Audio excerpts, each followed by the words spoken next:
Okay, so how's it going, guys? This is Real Molotov Talk based in Tokyo. So in today's video, I'd like to talk about my standard products hauls for this year in particular, related to film photography. Majority of people do not know that in Japan we have like 100 yen stores or dollar stores.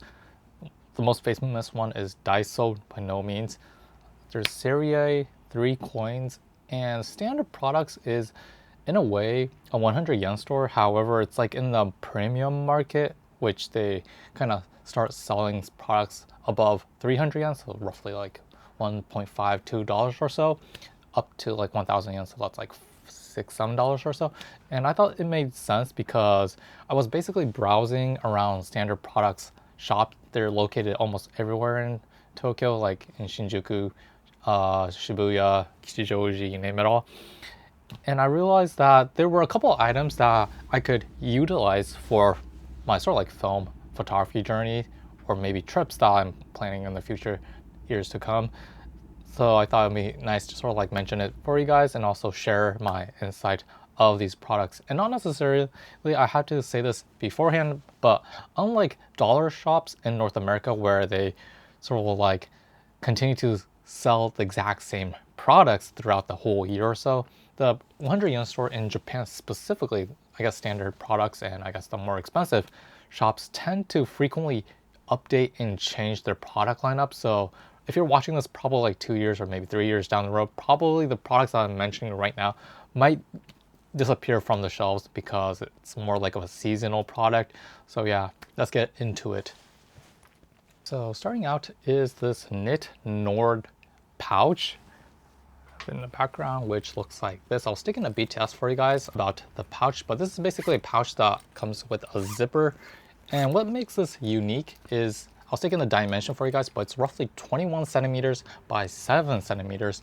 And I think this used to come from a famous bag that Standard Products makes. I forgot to take a photo, so I'll just stick a photo that I found from Google actually. But Standard Products have one of their best selling products is their like a shopping bag, which is like really minimum. There's a lot of color variations. It's a really small bag, which is not an eco bag because you can't like make it into a compact like what I call form factor. But that I actually like that bag, although it was like too small in my preference. That the what do you call the material that it used, I don't know what kind of material it is, but I'll stick in another BTS, it kind of stretches, so you can basically physically stick a lot of stuff in here. And along with that, because you guys probably know that I shoot, my main film camera is my GW690, constantly have to carry medium format film. And if you know about medium format film, it comes in packs of 5, the Pro Packs series, especially Kodak Gold 200 Portrait series. There's this specific box shape, and it's kind of cumbersome to take that on location. So I purchased this to test if it kind of fits, and I realized that I can fit 2 Pro Packs in the Standard Products Nordic pouch, which was really nice. And after I purchased this and I confirmed that it fits, I purchased the second one, which comes in a different colorway. There's like a bunch of colorways. This one's like a checkered cream and brown color. This one's like yellow and beige. And going a little bit off topic again, for people who bring, I guess, Ziploc bags. I mean, I'm not a type of guy that likes to bring Ziploc bags, stuff it with films and stuff like that. But if you want to just do that in this pouch, you can fit roughly 11 to 12 rolls of medium format film for just one pouch. So that's great.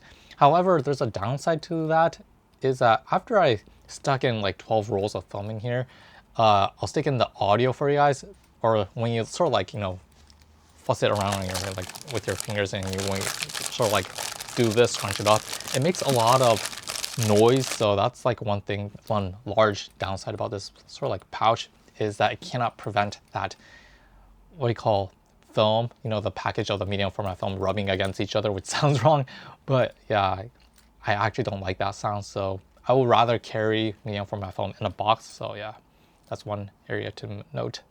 Okay, so next up is this A4 document case that I kind of showed to you guys on my previous video, which I printed my work at National Photos, which is this A4 document case from Standard Products. Exact same price as the pouch, which is 300 yen.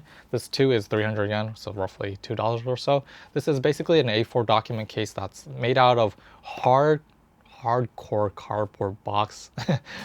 And what's really unique about this document case is it's A4 size, so it can fit 8 by 10 prints, which is smaller in dimension.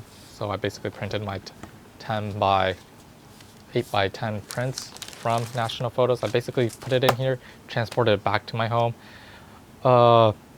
What's really neat about this is, I think you heard the sound of it, I was taking BTS, but there's like magnets on the right hand corner and the left hand corner, so when you close it, it kind of has a perfect fit. But because it's made out of cardboard, there's a downside to this.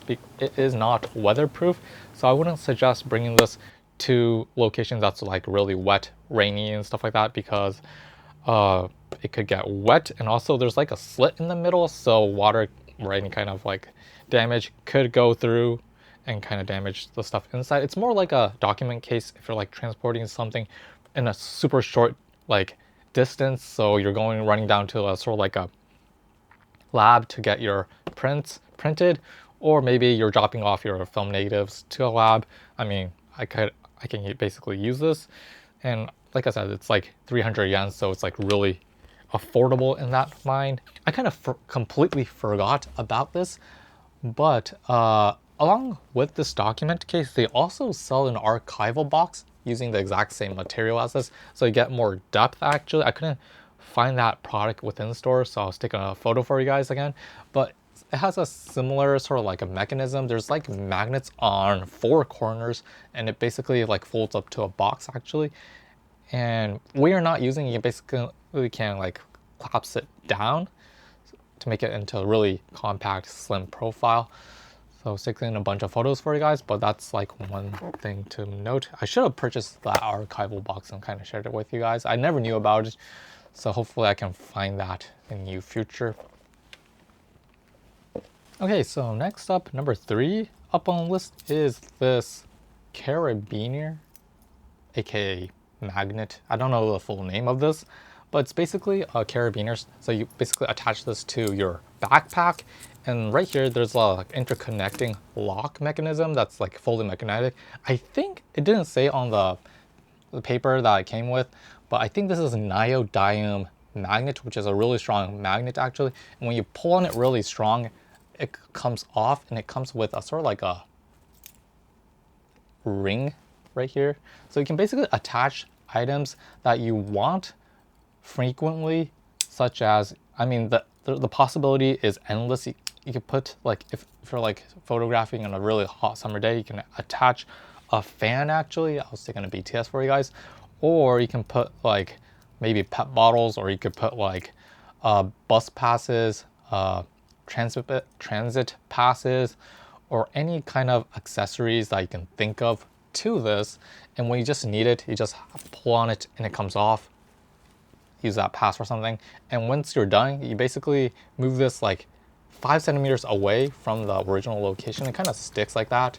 So it's kind of, I don't know if you guys can see it, but yeah.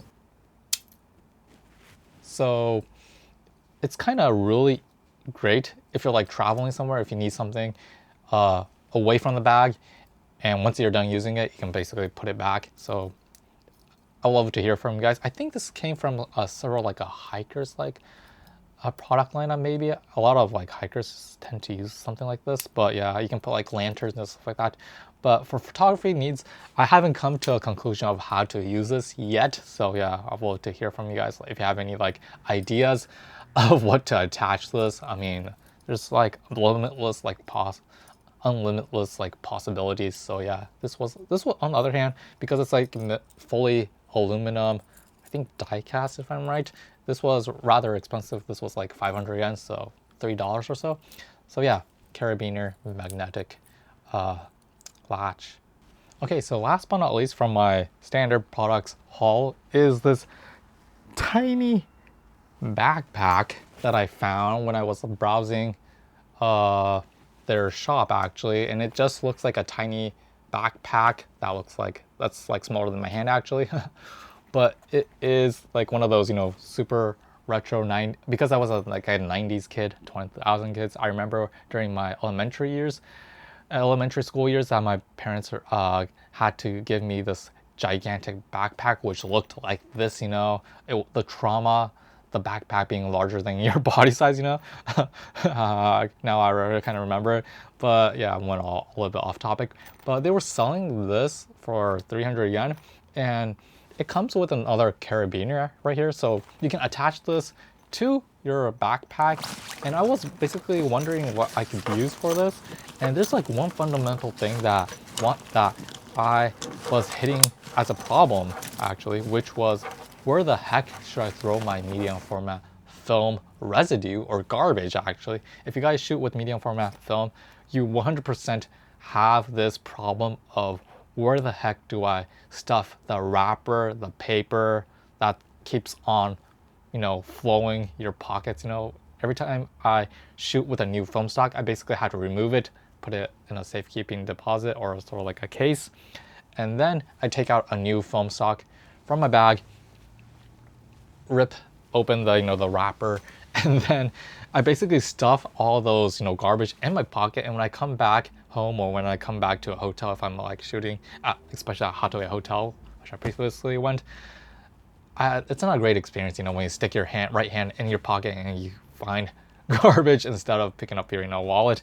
So I was basically looking for a solution to that, and this Standard Products tiny miniature sort of like backpack came into way.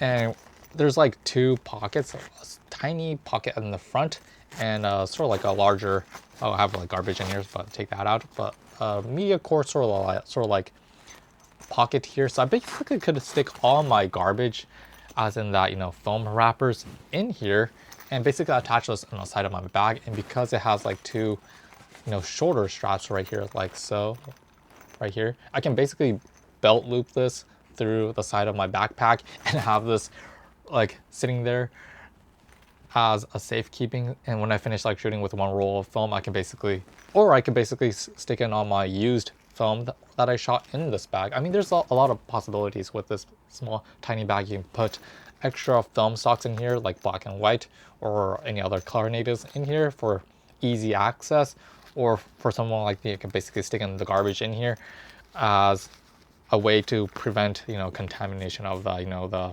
ecosystem. So yeah, this was really nice in my opinion. It comes in like a couple of colorways. There's a gray, Kirky color, a black, and this one's a gray one. I went with the gray one because it's easy to identify, to spot. And like I said, there's a carabiner right here, so you can basically latch this onto any kind of bag, or you could basically put it through like so. This is hilarious actually.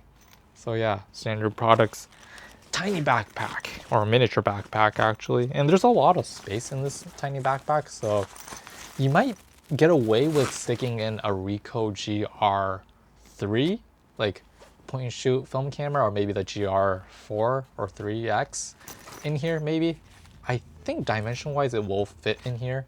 But yeah, this is like a really cute like pouch, but there's like no cushioning, so I wouldn't highly suggest putting in a $1,500 point and shoot in here, like a Contax T2, T3 in here. Basically that is my sort of like overall haul of products related to film photography in general, of Standard Products. And if you're ever in Japan or if you're ever in Tokyo, I highly suggest visiting them because they are located throughout the whole part of Japan. I think a lot of major like stations tend to have Standard Products, but not to the extent of Daiso, which is like you can find them anywhere. So yeah, and along with that, there was a couple of items that I kind of missed out in this video because I did not purchase it for a couple of reasons. Notebooks and pens, not related to film photography. Well, we need to take data when you're like photographing, but they also sell photo frames. And unlike the photo frames and from IKEA that I made a video on, the photo frames that Standard Products have, I'll stick in a BTS or some kind of video photo for you guys, is that it is a complete wood frame with glass in the middle, and you basically slide in the photo and you sandwich it with using glass actually. because I live in Tokyo, Japan, which there's a lot of earthquakes, I don't like glass objects lying around in my room because when an earthquake hits, you could die from, being stabbed by glass, broken glass, and stuff like that. I tend to not have glass objects around where I'm living, so except for cups and stuff like that. But that's like my personal like decision. But if you're living somewhere which there's not many, earthquakes, it looks really nice aesthetically and it looks really pleasing to my eyes. But one flaw of glass sort of like frames is that it gets dirty easily, rather easily. It's like windows, panels. So you frequently have to like, polish it. You have to like wipe it with an alcohol and stuff like that. So that's like one of the things that gripes that I have with glass frames. However, in that design side of things, it looks really nice. And they also, when I was looking at their sort of like shelf, they had a really large like glass panel frame for photographs. So I think it could fit my 8x10 prints that I did from National Photos. I'm basically looking for a frame for that. But yeah, that's basically it on my video of talking about my haul from standard products. I highly suggest visiting them because you never know what you can find. I mean, although it is an interior shop, there's a lot of possibilities. If you have the ideas, I mean, it's like limitless, I never knew that the Pro Pack would fit in this pouch. So yeah, that's basically it. Hope you guys enjoyed this video, found it informative, and yeah, we will see you next time. Peace out. You're facing the wrong direction. Okay, that looks better now. So yeah.